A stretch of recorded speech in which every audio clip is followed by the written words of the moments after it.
Hello? Yeah, man. Yeah, I'm actually there.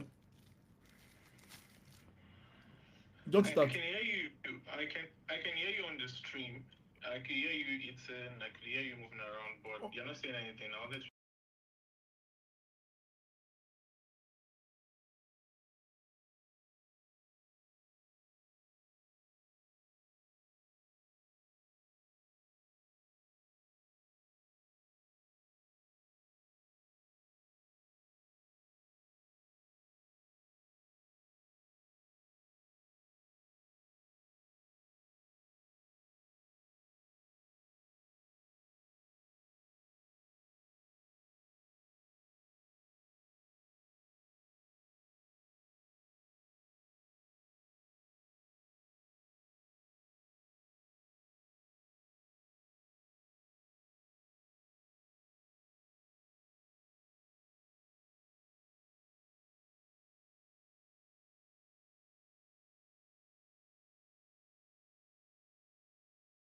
Stuff and speak now.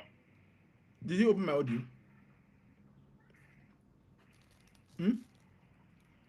Yep. Oh, okay. I can hear. I can hear. I cannot hear you, but I can see that I'm speaking.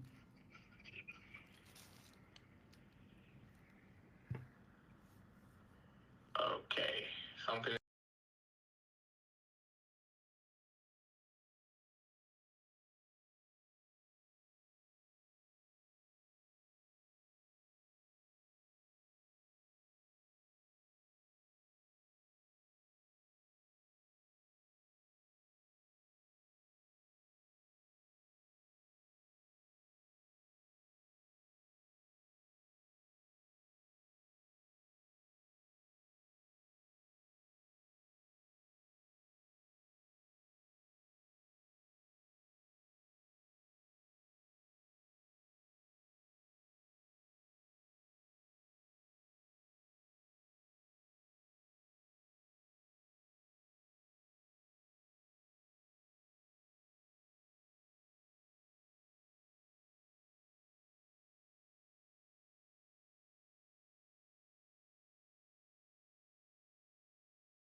I just still can't hear you.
All right.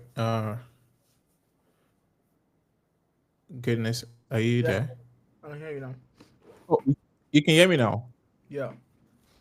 All right, good. Oh, that was crazy. All right, guys. So let's just get straight into it. How you doing? How's your day going? How's been your week? Very well, thank you. Just there. Just there. All right. Because of the technical issues, I really want to speed run into the value that we wanted to provide today. So I'll just introduce you again and you can take it off from there. So, welcome to the Web3 Africa live stream. This is Goodness. And today we're going to be bringing him on stage to the workshop to talk about building documentations from scratch. So documentation is a very important thing for products, especially developer tools or whatever product it is. You need to provide places for people to see, know how to use, and be able to support themselves. Technical writers, whatever you do as a builder in Web3, this is a wonderful skill and tool that it's if you can harness it, you can know how to do it properly. It can really give you an edge, make you be indispensable and stand out. So, without further ado, Guinness, would you want to tell these people what you'll be doing today and maybe introduce yourself too as well? I'm goodness. I'm just the guy. I'm a technical Yeah. writer. And I've been doing this thing for 4 years. I also write smart contracts, so mostly Ethereum and Move smart contracts.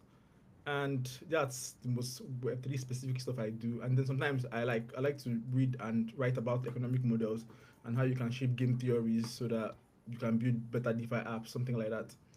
Then you can check out my blog, goodlily.substack.com, to see very opinionated and controversial stuff about crypto. So yeah, that's pretty much everything I do in Web3.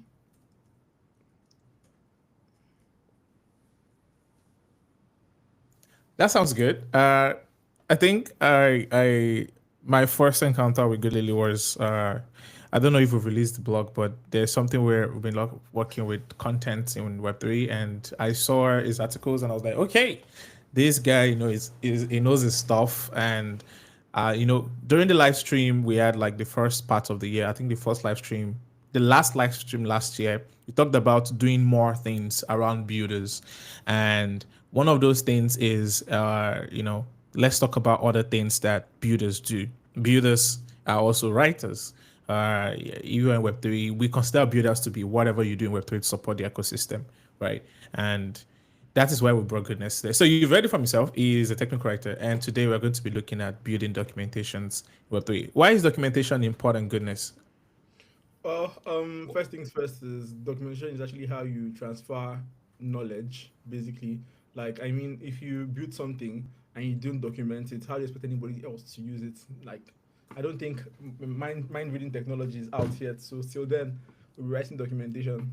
So yeah, it's not just Web3. It's also everywhere. Once you build anything, once you make any product as well, it's not just like there's documentation for biscuits on the biscuit nylon. There's like every single thing you have to document it to share either one thing or the other. Maybe safety tricks, how to get around it, which is for the most part of Web3, mostly how to get around it, how to get around how to understand something and how everything works. So yeah, documentation is how we communicate basically technically. That is how technical documentation is how technical people communicate and share what they've done, how and ideas and all of that stuff. Yeah, that example about biscuits is what I'm excited about because I mean everything has some form of write up, right? Like everything needs to you've built it, you need to pass it on to the people that will actually use it. And the way you can make sure that they help themselves, they know how to use it is by giving them content, giving them things to follow. Okay, so at this stage, I think you can take us off and start your workshop on building documentation, technical documentation from scratch. The stage is yours. You can share your screen if you want to, and I would just be in the background. All right, I'm going to share my screen. Sorry, just Okay. putting two things together. Okay, so while I'm trying to set things up here, I want to just talk about like documentation workflow.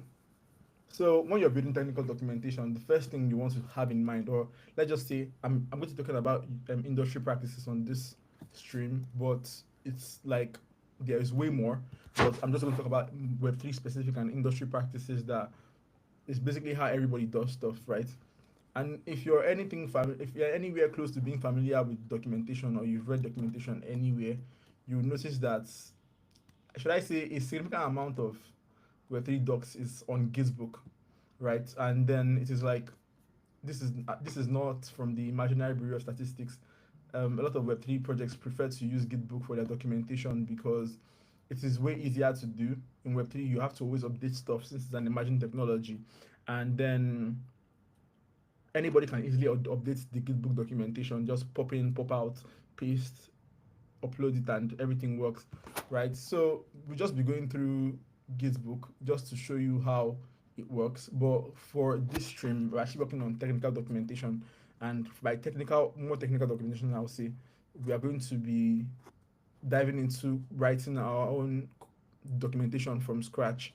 And what I mean by that is that we're going to be using a static site generator, and then, which is what most big organizations prefer to use since it's customizable and you can brand it and do a whole lot with it, right?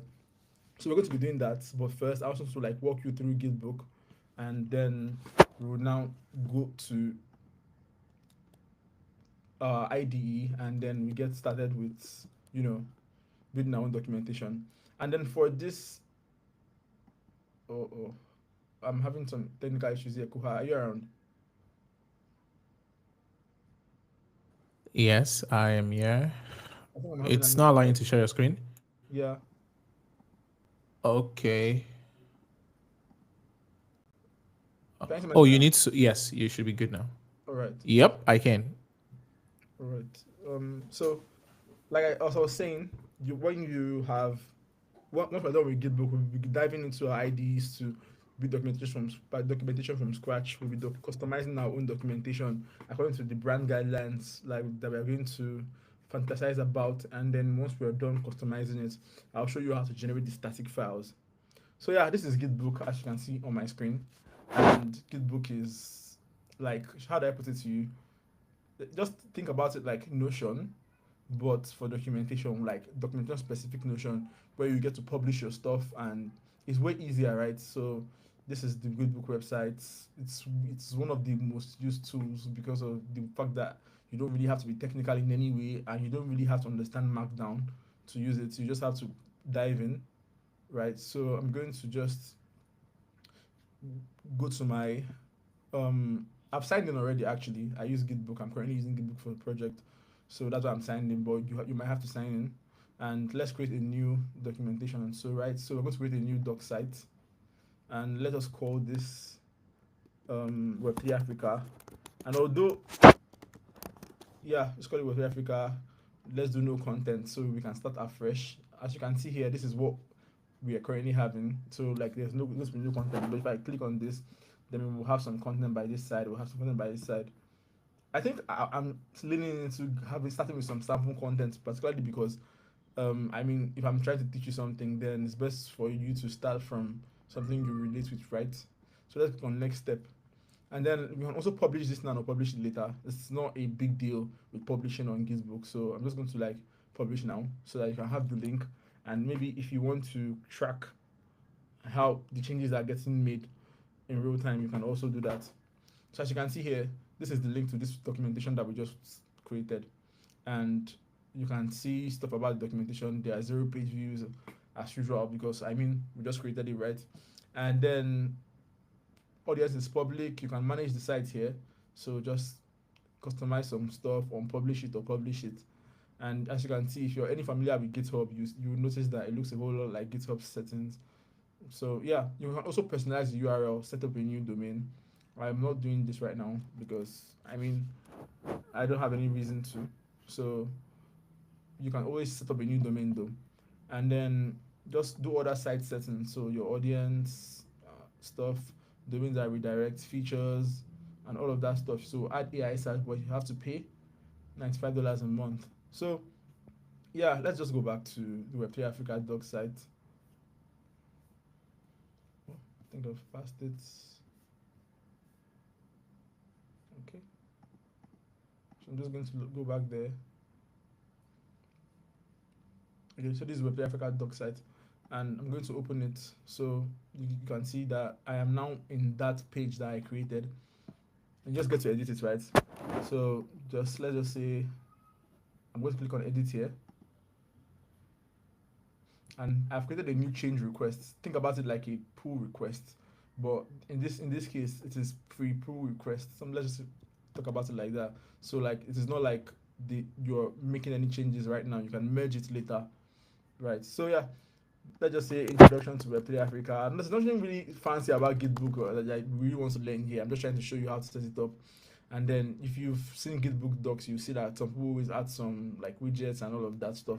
This is how you can really do it. It's so easy to use Gitbook, by the way. You don't have to be technical in any way to use Gitbook. I'm showing Gitbook particularly because number one, it's the most used in Web3. It's quite easy to use Gitbook, and anybody who just like the consideration is that if your team is not so technical and you do not have a technical writer, you might want to just use Gitbook, right? So just get in here, like for example, go to quick start immediately and just edit it. Just edit it. Just say I am going to build for one user, and just edit it really, and then next thing you just get to do is merge or request a review. If you're working with a manager or something, just request a review and comment about it. Just the same way GitHub works actually. Just do the same thing, and everything really works, right? And then if I am merging automatically, so merge, let me do something that you would easily notice when we go to the website. So let me just do Web3 Africa test doc, right? And then I'll merge automatically, so it's actually getting merged instantly. So these changes have been done. I can now go to that website here and click on it, and we should be seeing the Web3 Africa test doc here. So as you can see, our Gitbook site looks very, very good. Yeah, so like I really like the theme and everything. So Gitbook is really easy to use, but number one is pricing. Pricing might not be your friend if you're using Gitbook. Some people just say you want to add AI, you can, and you know that you're not getting a lot of visits every month. Like $5 can be a lot for some people and everything.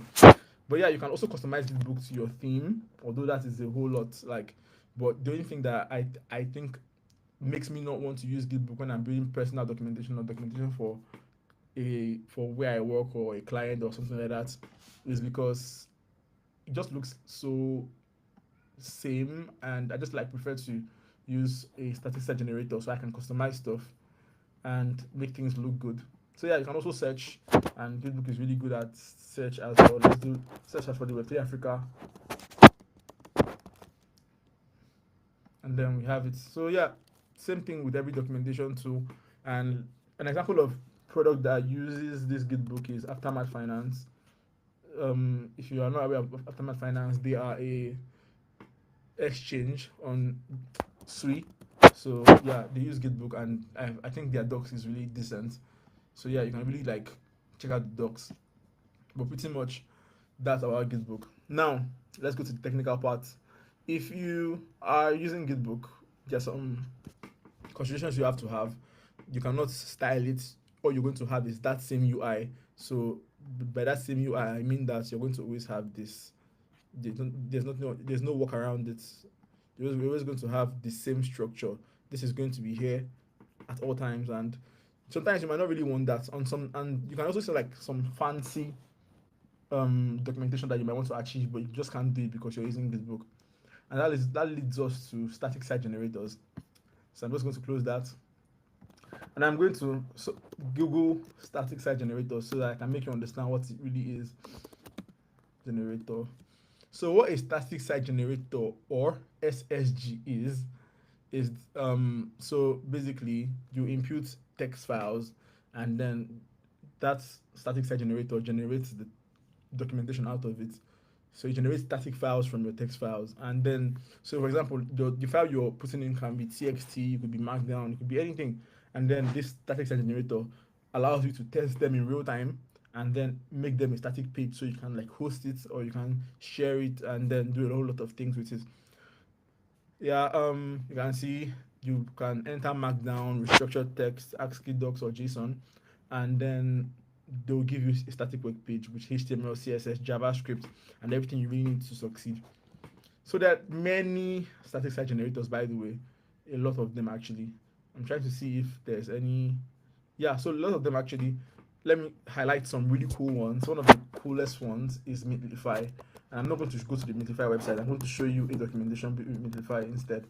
So this is the abstract network documentation, and personally, I think that Minify is actually the best documentation tool out there, but it's expensive. Yeah, so like it is the best. It's like Gitbook plus an SSG combined. So you get to do everything, the best of both worlds basically.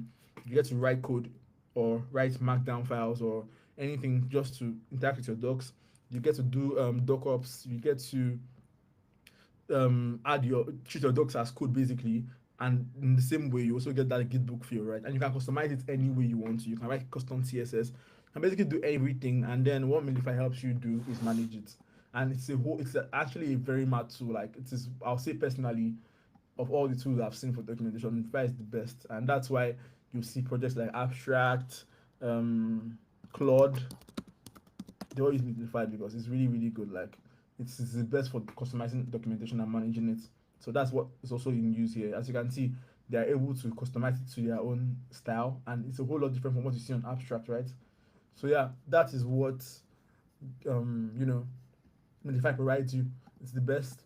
But like I said, I just went from from Gitbook, which is managed just like Minify is also managed, to something that gives you the best of both worlds. So I think the next thing we want to talk about is the one you can customize by yourself.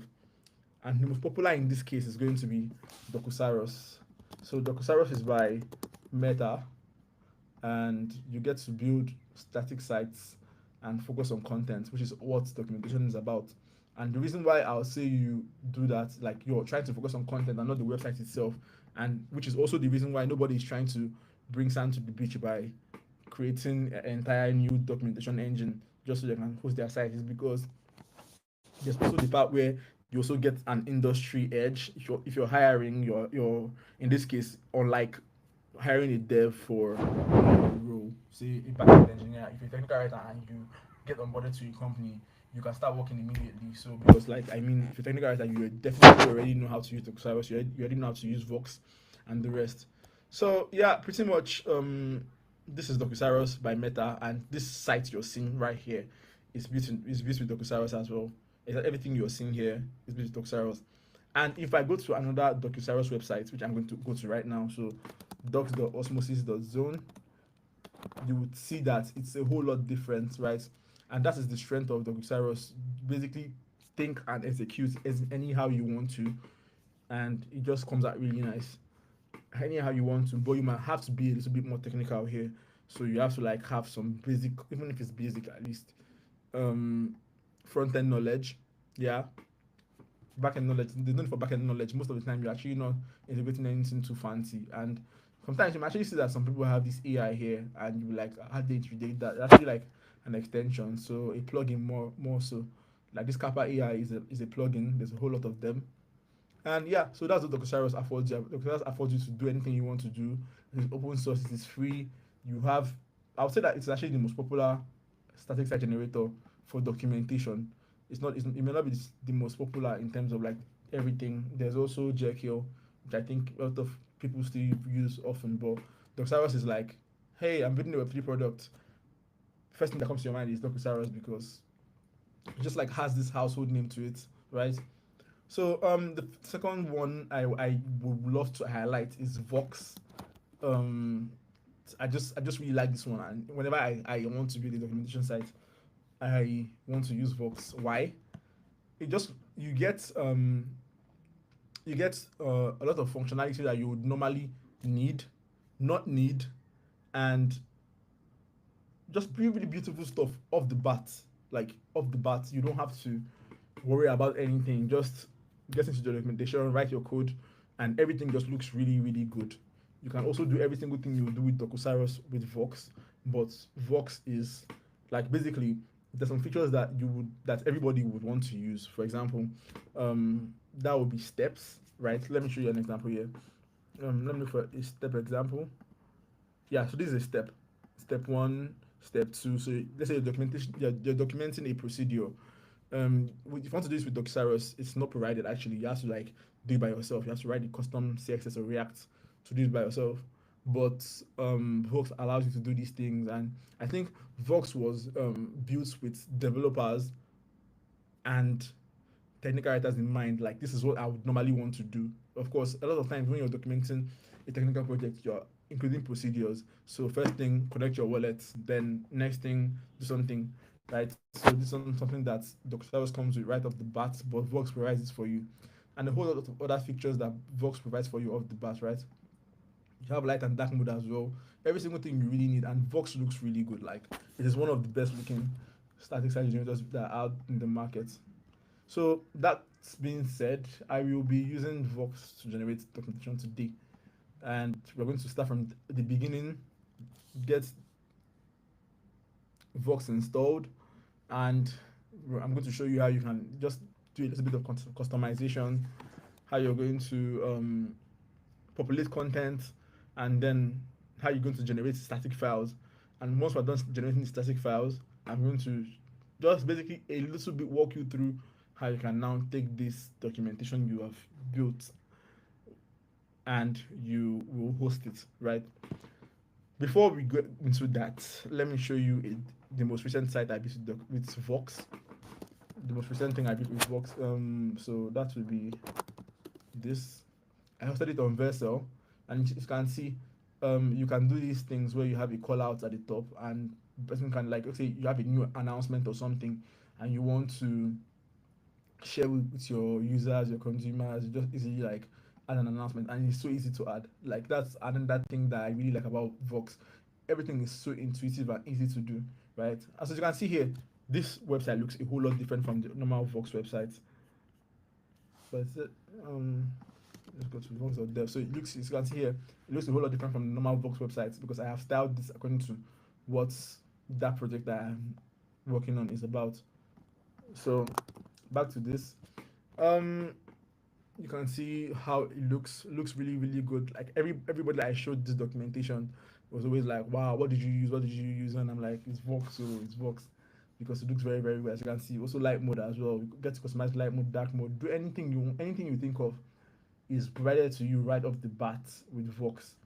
You also get to search and all of that stuff, and you also get this on this page here. So if in case you want to just easily navigate or you have long pages, you can also do that. And that thing that I want to highlight would be how you get to customize. So basically, these guide cards here are actually React components that I custom built for this documentation because I see it a lot. A lot of people actually do it with Docucyrus. I was not like, let me try it out, and then actually the same code that worked with Docucyrus actually worked with Vox, and I didn't have to redo a lot of changes. Just really copied the components and put them on the page, and everything just really worked. So yeah, that being said, we're going to be building a documentation, and let me just talk about the agenda, right? So for our agenda documentation we are building right now, we are going to first set up a custom theme. So after generating the documentation, we'll add some dummy data, lorem ipsum, and all of that stuff. And when we are done, we're going to change the color and like basically toy with the CSS a little bit. Then when we're done with that, we're going to have to edit this page here so that you can just like it's something that like is a really big deal for me, and I think for anybody that's building documentation, having maintainability features in your documentation is a really big deal. So yeah, you want to edit this page if you're building documentation. I like to add it every single time I'm building for open source documentations, and sometimes if I don't even see it in the documentation, I just like try to add it because people shouldn't have to go to GitHub just to look for your documentation and update it. I mean, everybody can just click on this, and then you're already on GitHub, so you get to like click on edit this file and just edit the documentation, make a pull request, and pretty much that's everything. So, like I said before, we're going to build a custom site, populate it with dummy data, and then we're going to custom style it, just play with CSS a little bit, Then finally, we are going to add this edit this page. So I'm going to show you how everything works. That being said, I want to close all my tabs before starting so that I don't have to go back and forth. Okay.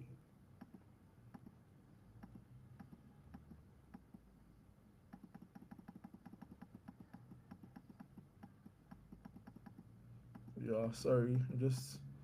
I don't want to have to go back and forth when I'm yeah, okay.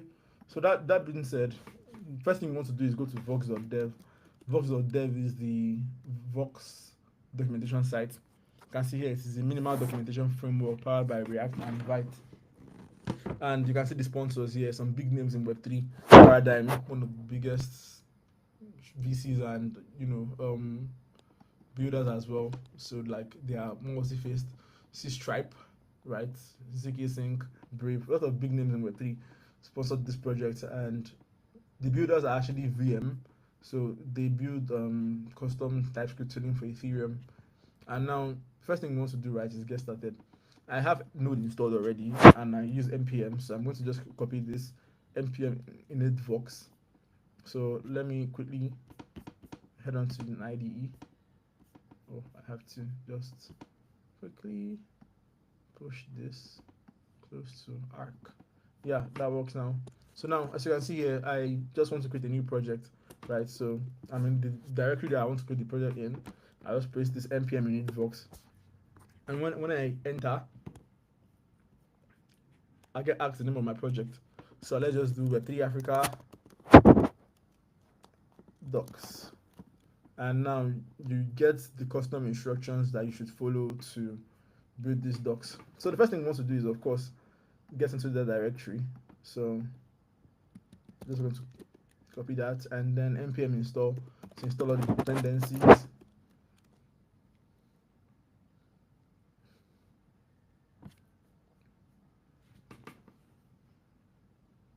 So while the dependencies are installing, actually, I could also just get into that directory, right? So let's just do cd Web3 Africa docs, Africa docs. Oh, ls. Okay, cd Web3 Africa docs, and then let me get into it with the IDE. So now this is the directory for the docs we are building, right? Yeah, okay. And it seems like the dependencies have already been installed by now. Let's just rerun it again. But pretty much you want to check the package.json whenever you're working on documentation. Oh, we have an error. Peer dependency.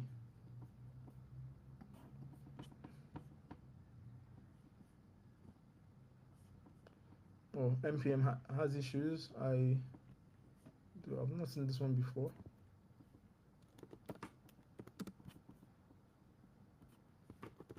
Does this work? So yeah, it's oh.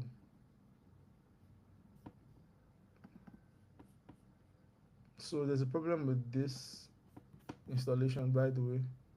Let me try to fix it.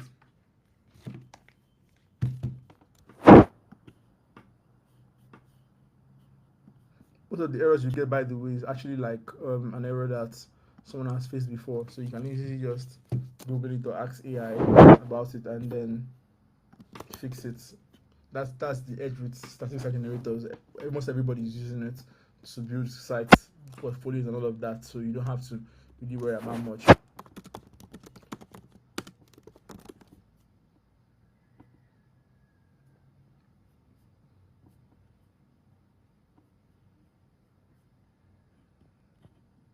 So I'm just going to copy that.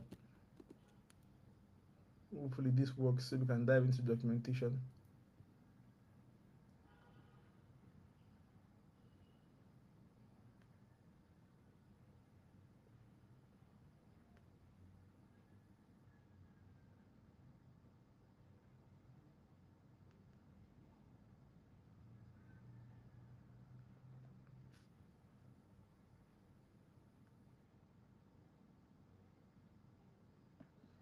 That's taking time. But meanwhile, before as that works, I want to show you how the structure of the documentation you just generated with Vox. I think that worked. So now we can now do npm run dev, and that should put the docs up. So as you can see here, it's actually generating a search index so that we can be able to search the documentation when we're done building it. So yeah, once you've installed and tried out docs, the first thing you should see when you try to run it in dev mode is this website. This is the most minimal template you ever see, and it's just like the regular docs website.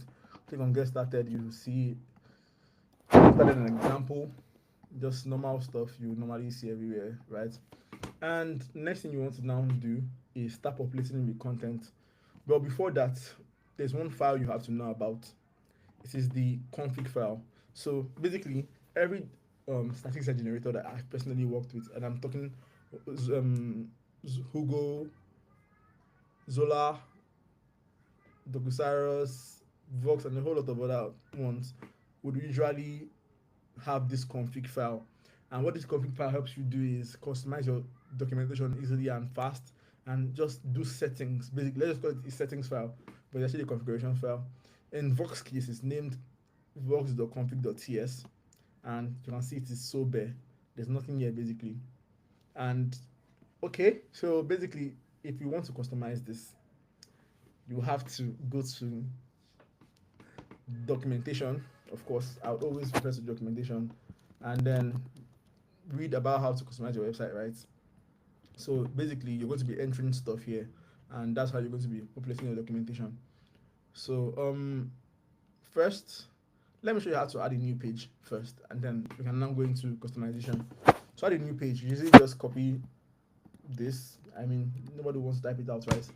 Then paste it again, and if you go to let's just call this one AI. Let's call this Web3 Africa. 3 Africa page, and we're going to have to create a new page for this, right? In pages. So I'm going to create a new page. Let's call it Web3 Africa. The MDX. So Web3 Africa.mdx, and then go back to the file. Make sure that the link is to Web3 Africa.mdx. So just put Web3 Africa.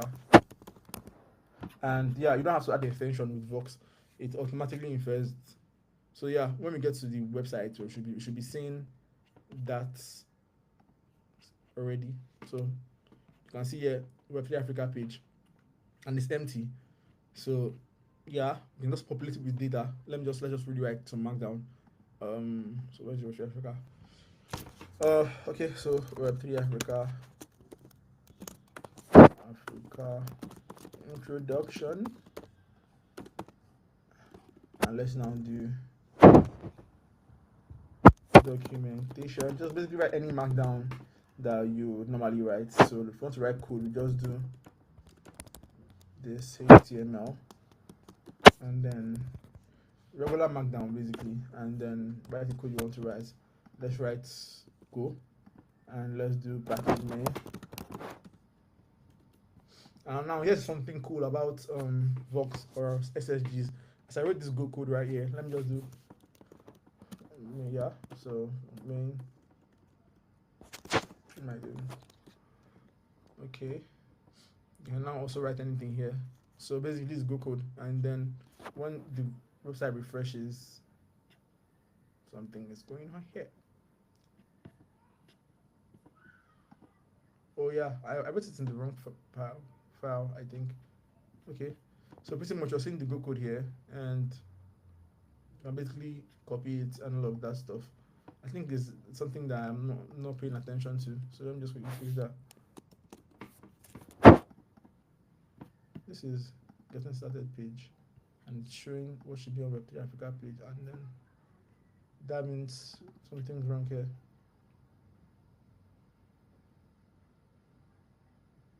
Wait, there are 4 pages here. Index.mdx. So index.mdx actually is this first page you're seeing here. This page is index.mdx, and you can see here, this is the description of the documentation website. This is the description of the documentation website, but that's not what we're paying attention to now.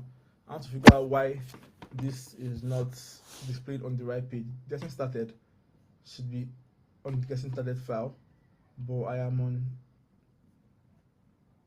on Hello World, and it is Hello World is supposed to be on getting started, not Web3 Africa.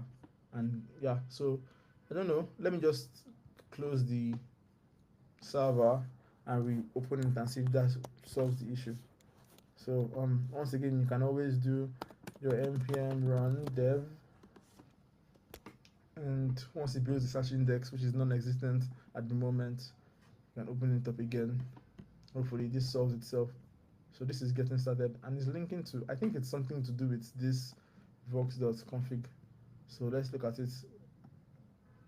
Text. Oh, it's conflicting actually. So this is going to be getting, yeah, and this is supposed to be Web3 Africa page. Now that makes a lot of sense. Africa. Yeah, so this should work now and everything should go back to normal. This is the chim. Did I add the right page? Web3. Oh, no, 3. So yeah, so now this should work. Let's restart or reload. Did I spell anything wrong? Yeah, okay, that it works. So you're seeing the Go code and everything, and you can always toggle pages here. You can also add a lot of stuff. So let me just look for a way to get a lot of data that I don't need. So yeah, I'm just paste this a lot. And when you get to the page, you can also see it there. And this thing I like again about Vox is this fact that it shows you that a link is leaving the website that you're currently on is really cool, and it just does that automatically.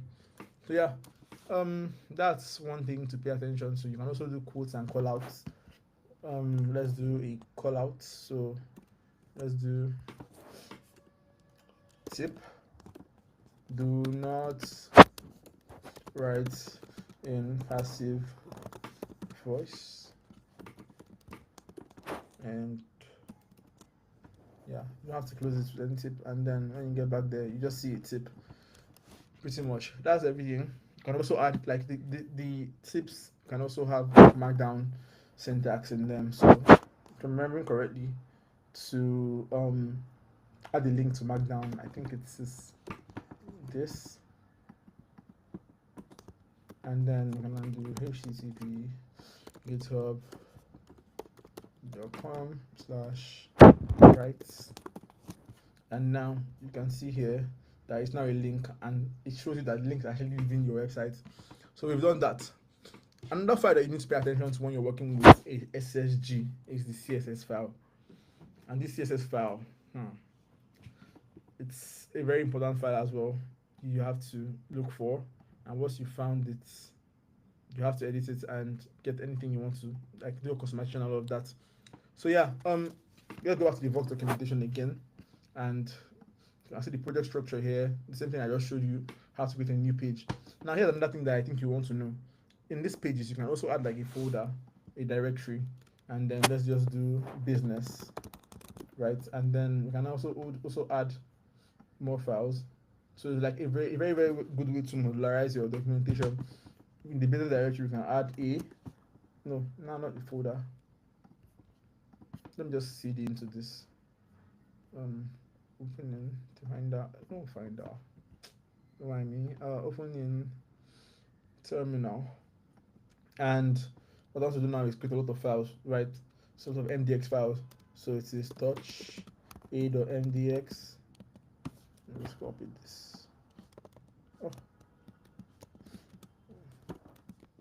b.mdx, c.mdx, and run that. So you now have the MDX files, of course. That's popular knowledge. But what this helps you do is that you can now modularize your content. So let's basically, let's go back to this website. Where is it? Where's my arc? Bring this here. Okay, so now as you can see here, these guides, for example, these guides, they are like a folder if you think about it in terms of like what you're seeing. So it's also very like nice to be able to modularize your content such that all guides are in guides organized in the guides folder or API and the API folder so that it's easier to basically structure, right? So basically, once you've done this, the next thing you want to do is the same thing that you just did when you were adding content. You basically like copy, right, and then add a new page. Normal, like you don't have to do anything else. And the only thing that you just have to do is make sure you specify the right link correctly. I do not want to add any other page. So basically, I just do A, and then we're going to have to just specify that it's in business/A, and that's all. When we go to our documentation website now and it reloads, you see that there is now, what is this again? A, and then we should have a new folder. Am I supposed to specify that? Let me check the documentation.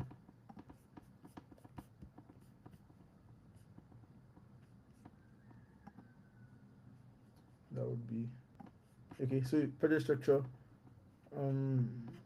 directory. I think there's something I'm supposed to do to make sure that that new folder shows up. Yeah, read the routing guide. Oh yeah, okay. So there's a different syntax for adding a folder actually, so that you can you can have this collapse and open. So I'm just going to go get that. I do not want to be expensive and read the docs, so let me just get it from my own project. No, okay, works.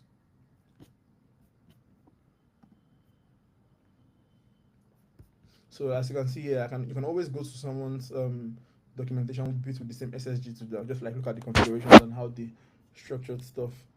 So basically, as you can see here, you first have to like add it as a collapse like as a category or as a section in your documentation. So let me just copy this, and you also have to copy, like you also have to add the items that are in that section. By the way, it's what's called a section. So we have the business section, and then we have all these files. I want to display it such that it collapses this way on the documentation, right? Let me just quickly remove this error. So pretty much I want to close that and then do this, and then yeah, no, copy this again. Basically, normally I prefer to use a JavaScript IDE so that you don't have to get all this clunky stuff, but I'm currently using writer side, which is like a technical writing IDE, so maybe it's more relatable. But if you're working with static site generators, you actually want to be using a JavaScript IDE so that you can easily structure this with a shortcut or something. So yeah, let me specify that this is supposed to be business.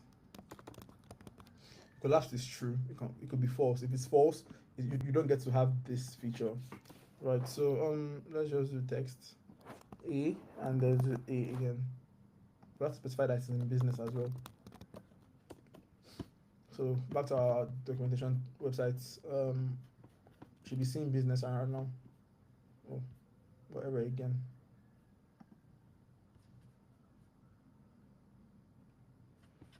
Oh, I think I've done something with this. I've done something with this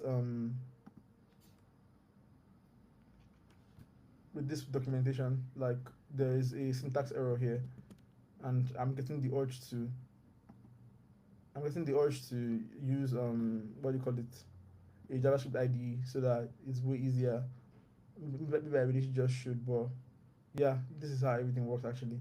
I just have to like start looking at this now to fix the syntax, or I can just ask AI.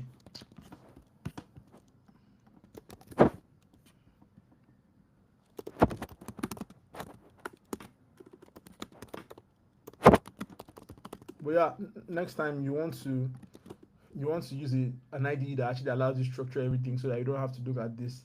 I have a lot of experience where when it comes to having to look at this type of configurations file, and I hate doing that. Looking for just one comma that is your problem, and your doc site is not rendering properly just because of one comma. So I just prefer, since I have AI at my disposal, let me just do that. So that will be npm run dev once again. And once you open that, if it does not crash on you, which is doesn't look like it's trying to do that, yeah, so we should be seeing business now, and you can see that it's collapsing. In the same vein, let's just add all the B and C so that you can see that okay, actually, it's more useful since, I mean, more intuitive, I guess. So let me add the B. Let's add C. And let's go back to the documentation site, and that should easily render again. Where is it? So yeah, you can see business, you can see A. What is it again? What is it again? Oh, and so yeah, you can see ABC. You can always close it up, open it up, and that's how you build a section with Docusaurus. Now, I am actually looking for the CSS file. I don't remember creating a CSS file when I started using um Vox. I mean, but it seems like I created it by myself. So I'm just going to like look for the CSS file right now. Wow. Go back to my project. I had a CSS file that had all the configurations, by the way. I was in dist.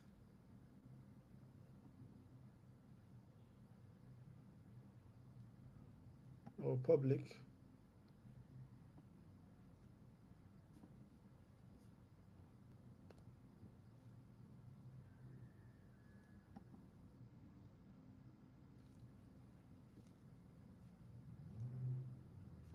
Let me just go to documentation.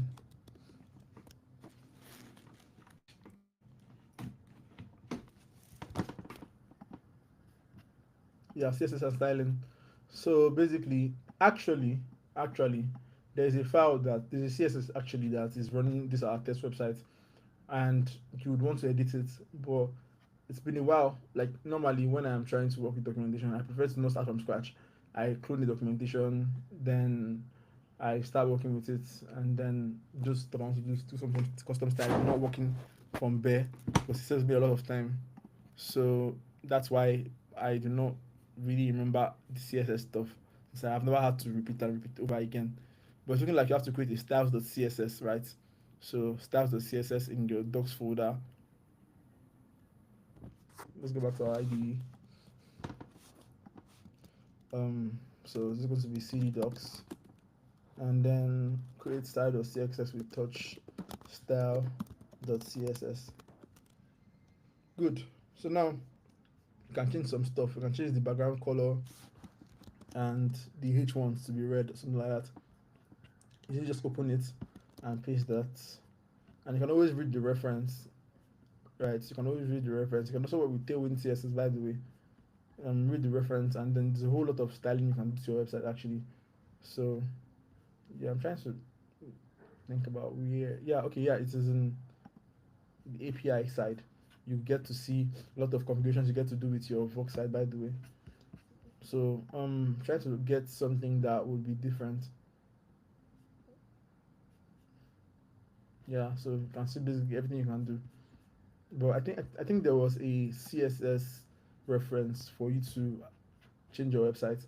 But pretty much once you've created anything, any CSS here, which is actually supposed to coincide with um what Vox is using, that's why they have a reference. This kind of like overrides the CSS that's currently running your site. So let's get back to our documentation and see the changes that we've made from changing that thing with the CSS. Okay, I don't know what color is this, and let's just do black so that we can easily notice any changes. And then I just do, what color should I do? I don't know. I have to just see the reference basically, but it's our test site, right?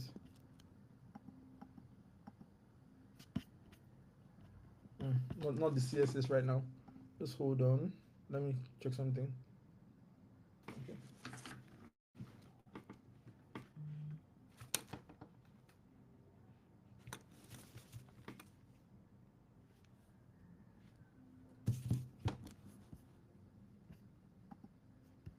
Should be somewhere. Let me search CSS. Hmm.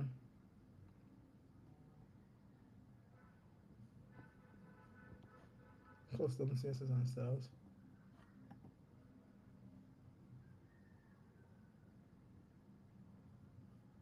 Mm-hmm.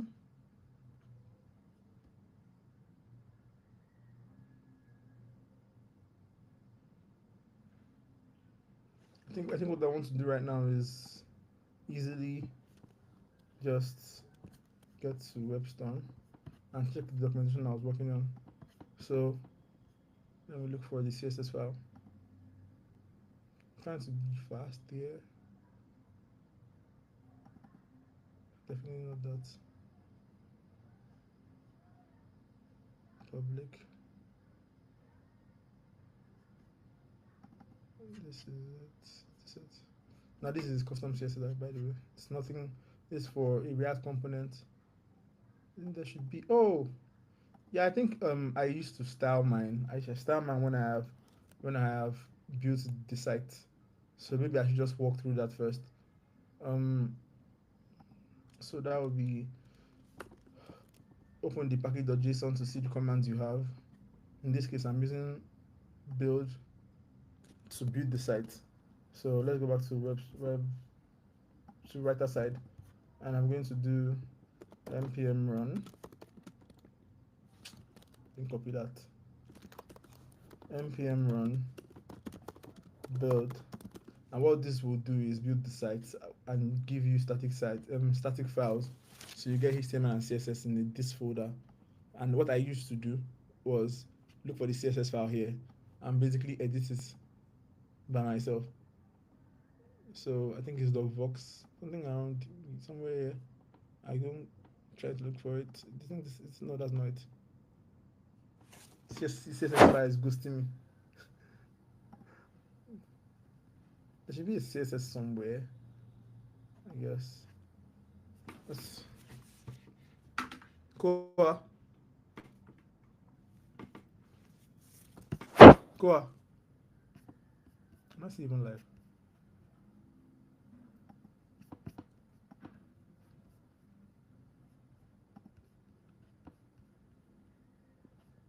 Hmm. Hmm. So I'm just going to quickly look for the CSS file.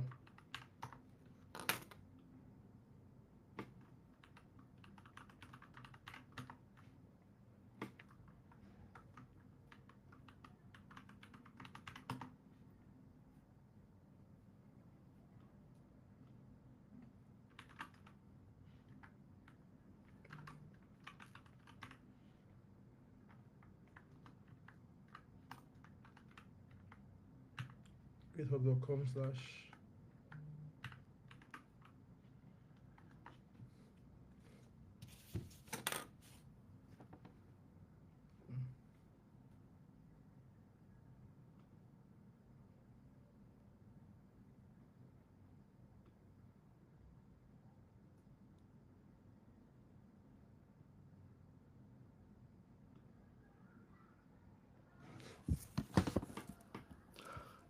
Looking for the CSS file. Okay, I think open everything. Is this it? No, doesn't look like it. Is it? Oh yeah, this is the CSS file. So it's supposed to be in assets after you build the site. By the way, I press to just edit this instead of trying to build everything from like trying to override it. I just prefer to like edit the main CSS file that's generated for me. So pretty much whenever you regenerate, I think the CSS will get rewritten, but I don't know. Almost everybody that's using Vox likes to stick to the normal one, but personally I like to change it. And there's also right side now being my up by not allowing me edit anything, so I can hardly see anything. Everything just in one straight line. So let me just look for a CSS formatter online, and then I would CSS formatter. So let me just make it clean, and then I would now walk you through how to edit the CSS file. So now, how does this work? Say, oh yeah, okay. So now it's now in a straight line, and now I can now walk you through it. So I've got to copy this, right? Now in this case, I think we will want to make some edits. Like we want to change how we are serving our sites. So basically, now we're currently using npm run dev, which is building it in development mode. But I want to stop this, and I want to be building this static site now since we've deleted the static files already, and I also want to like edit the CSS, right? So we're just going to do cg docs, right, and then want to cg this. This is the distribution. So basically, this is where the static files are, and then if I'm remembering correctly, I have a tool installed for running static sites. Let me just really remember the name. How to run static HTML.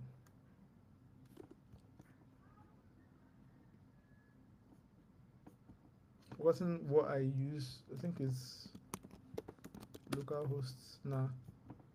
Let me just really remember. Try to get the tool I used to run it directly. Most of the time, you're actually not trying to do this. What you're trying to do is edit it from basically edits in development and then compile later. But I found Vox quite difficult to override CSS, so I like to edit it from this side. And let me just quickly get so it is live server. Really forgot that. Live server. Live.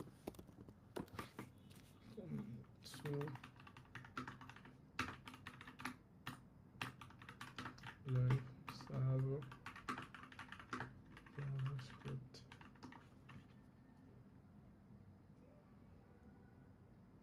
So after we install live server, turns out that I don't have it here. So it's npm install live server. Yeah, HTTP server. That's just really forgetting. I think I have this one. Yeah, I do have it.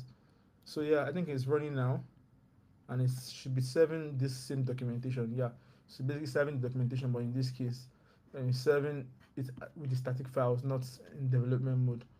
So we've built this. This is actually how we are going to distribute our website in the end, and then you can see here that it is showing us the requests. So it's showing you that I'm in West Africa and I am requesting this website, basically. And it's going to I think it's going to also show us every request that I make. So when I click get started, you should be seeing it down here. So yeah, it showed that I tried to get this file, right? Pretty much. So now we're talking about the CSS, right? This is how to do it. Basically, you just want to check this is root.dark, and anything you're editing in the styles of CSS that is in your docs directory is actually overriding what is in this CSS. So basically, since you don't have a in-depth guide on documentation of Vox on how to do this, you want to like generate this and then look for what component is actually what you need to change, and then change it from there or there, wherever you want to. I would advise that you change it from the style.css, because whenever you regenerate the website, your changes will just easily go if you're not using the, if you're not using the style.css file. So, say for example now you want to change this vox underscore docs layout thing, just easily copy it, change what you want to change here the same way, and then it changes right there, right? And I'm trying to look for dark. Yeah, okay. So color scheme dark. I think this is where we get dark mode from. I'm not really a fan of this. Okay, yeah. So this color background, all of that stuff. You can easily see it here to change it, and like I think this is the specification, kind of. But pretty much this is where you change the CSS, and this is where you change it if you're trying to work in development mode. So basically, any changes you make here, which actually refer to what is here, when you regenerate the static files, it's going to change it here according to what you want here. So that being said, let me look for this Vox H1 for example. Probably why it was not okay. So you can see here, it's using this, using this, and this is what Vox H1 is for. It's actually not for, it's not for changing the color, I guess. And I'm not really trying to read through the CSS to know how to change the color anymore. So yeah, you can just like easily check this file by the way.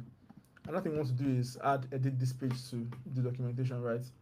So the way you can do that is just go to your vox.config.js .ts I mean, and oh, wrong one. So go to the vox.config.ts, and you want to, this is clunky again, so I don't even know where to enter to change, to add this page. But pretty much you're just really changing the configuration. So I'm just going to get it, edit, just easily get it and paste it here. So yeah, you can add the edit link by, that would be, yeah, Vox around here. Yeah, this works, this should work. And basically you're linking to where the person is going to edit it from. And then you always want to add this path so that it can always navigate to it on GitHub or wherever you want to. So currently, since we're not posted to GitHub, it should be there, but it would not link to the right place because there's no right place actually. So yeah, I'm not going to be running this with the live server because I do not think that would work. So npm run dev again. Open this.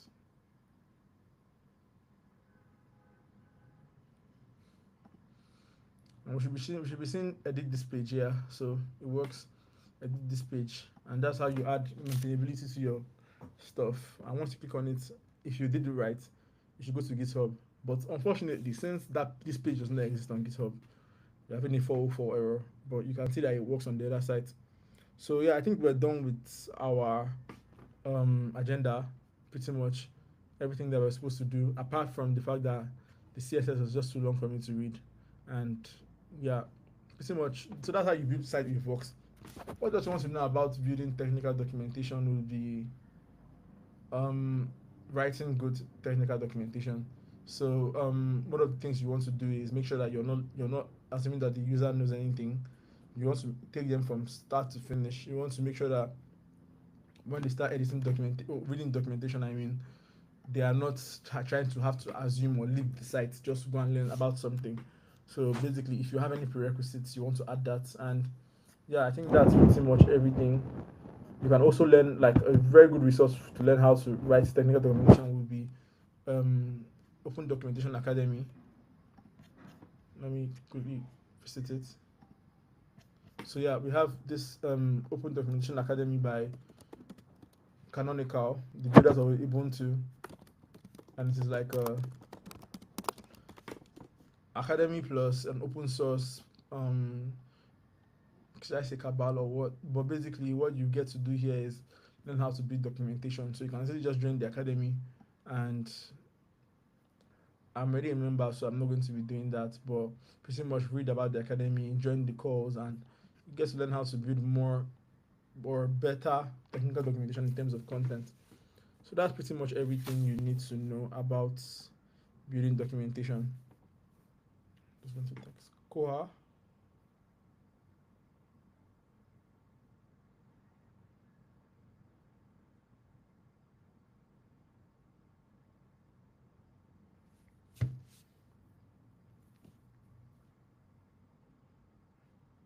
Okay, I think Koha is having technical issues, I think. But yeah,